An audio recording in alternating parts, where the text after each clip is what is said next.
3√2 एक अपरिमेय संख्या है। दोस्तों आज हम सीखेंगे कि 3√2 एक अपरिमेय संख्या कैसे हमें सिद्ध करना है।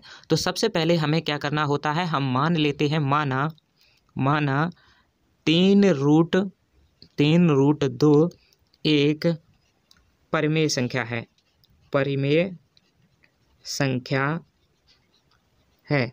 सबसे पहले आपको यह मान लेना है कि 3√2 एक परिमेय संख्या है।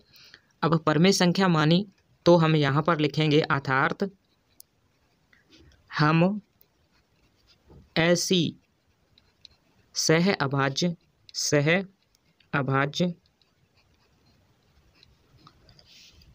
मान लेते हैं संख्याएं ए और बी, जहाँ पर बी डज नॉट इक्वल यानी 0 के बराबर बी नहीं है, ज्ञात कर सकते हैं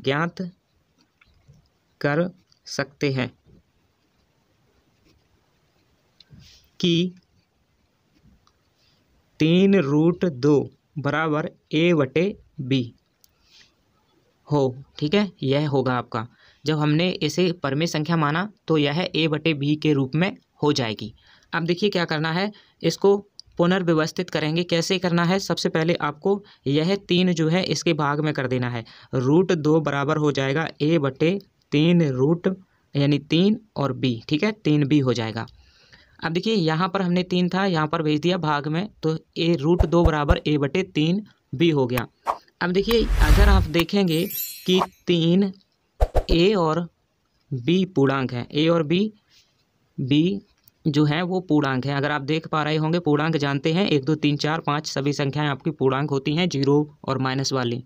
ठीक है, तो यहाँ पर a और b और 3 आपका पूर्णांक है, पूर्णांक संख्या है।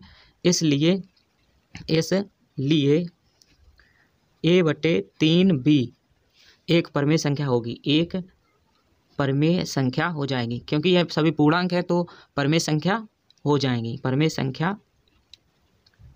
संख्या होगी। ठीक है, ये आपको लिखना है, परिमेय संख्या होगी। ठीक, अब देखिए आपको क्या करना है, इसलिए आप लिखेंगे इसलिए √2 भी, क्योंकि यह इसके बराबर है तो √2 भी एक परिमेय संख्या होगी।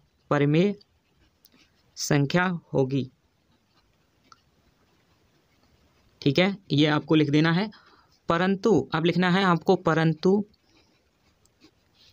इससे इस तथ्य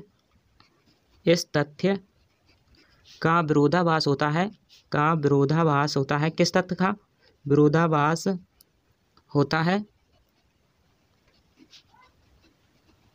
है कि √2 एक अपरिमेय संख्या है, एक अपरिमेय संख्या है।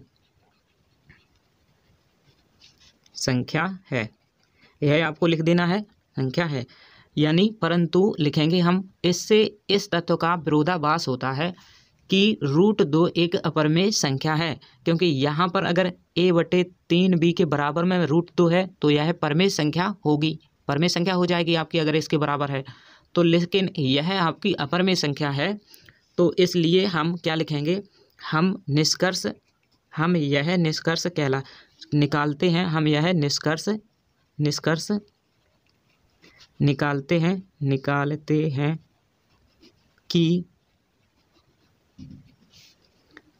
3√2 एक अपरिमेय संख्या है, एक अपरिमेय संख्या है। यह हमें लिख देना है, अपरिमेय संख्या है।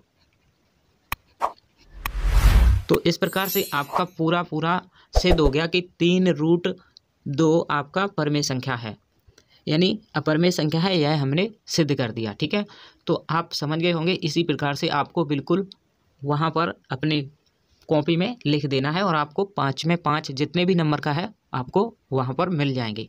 ठीक है, तो आप अच्छे से अच्छे इसी तरीके से आप करिएगा। ठीक है, तो मिलते हैं अगले वीडियो में। दोस्तों वीडियो पसंद आए वीडियो को लाइक और चैनल को सब्सक्राइब कर लें। Thank for watching.